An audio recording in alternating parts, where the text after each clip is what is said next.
الحمدللہ وحدہ والصلاة والسلام علی من لا نبی بعدہ۔ وہ جو ان درختوں کا خالق اور مالک ہے، وہ جو ان پہاڑوں کا خالق اور مالک ہے، وہ جو ان پہاڑوں کو سفید چادر اوڑھا دیتا ہے،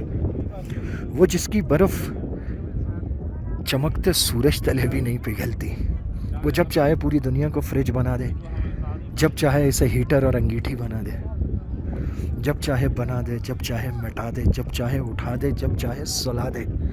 وہ مالک اور خالق کتنا بڑا ہوگا جو ان پہاڑوں کا،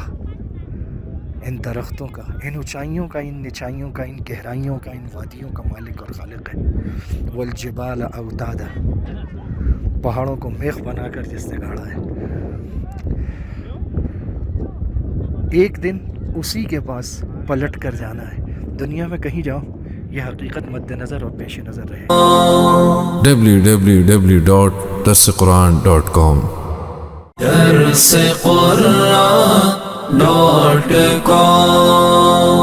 www.darsequran.com